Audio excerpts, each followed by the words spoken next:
This is a 2012 Mazda 5. On this car we are going to replace the passenger side front CV axle.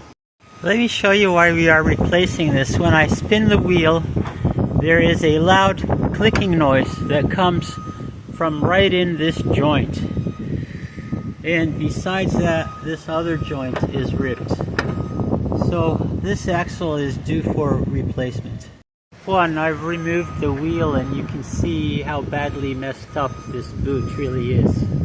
Step 2, 32mm socket and loosen up the center nut. The center nut is off. Now for step 3, I've made a bright mark with some nail polish. So I know when I reinstall this strut that is going in far enough. Step 4, I'm going to remove this tie rod end, and right at the top this is like a spring clip that you can just pop off. Okay, it comes off if you just pry it loose. This takes a 14mm socket, or you can use a power tool if you want.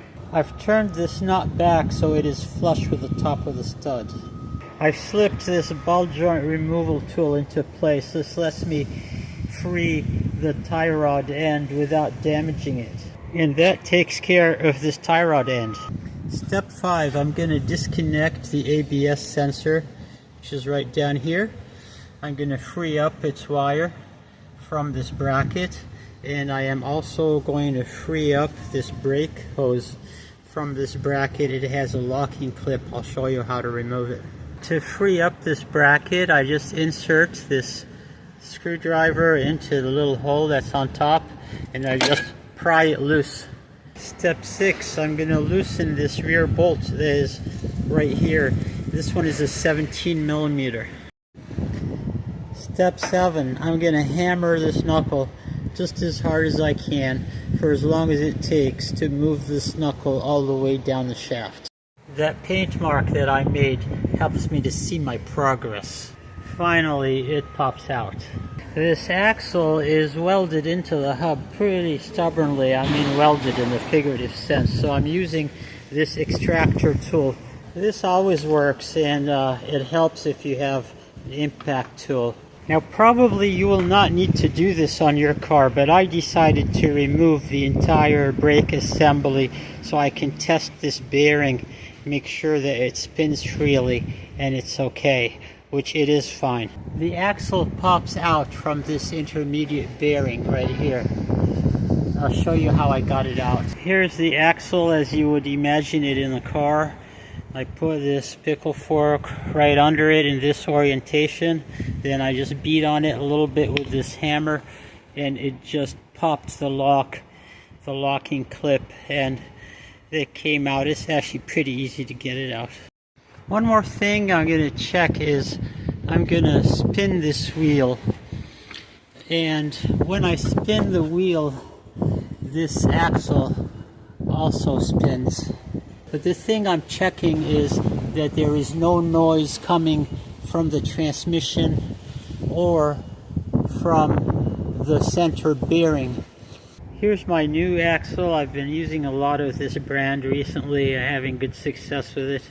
I'll show you the part number, and this is actually a pretty affordably priced product, and I'll include a link to this in the video description. This is my new CV axle and looks just fine.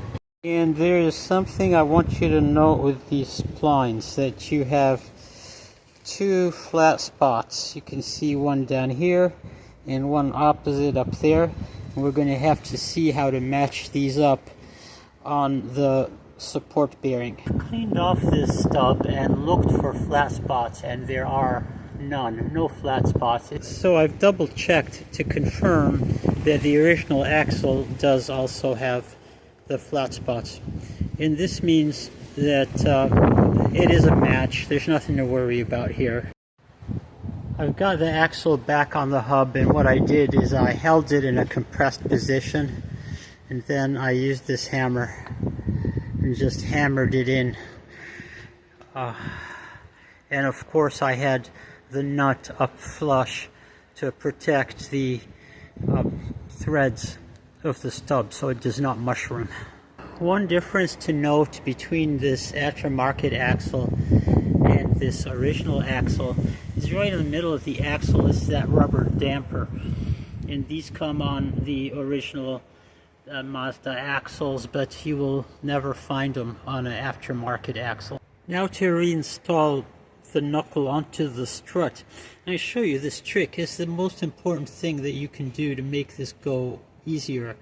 I've taken this chisel and I'm just gonna hammer it down into the slot, and this will force the knuckle to split open a little bit wider, and then I can take out the chisel and then the strut will slide into the knuckle a lot easier.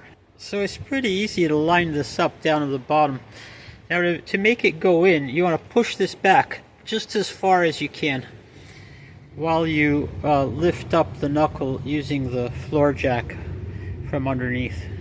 Now when you're putting this back in, you want to be mindful that you line up this flange in the back with the slot. That's first of all. And secondly, you might get this to a certain point where it does not want to move any further. So then you take this hammer and you give it some taps to loosen it, and then it pops right down. And there you see that it's lined right back up with the paint mark that we put there before.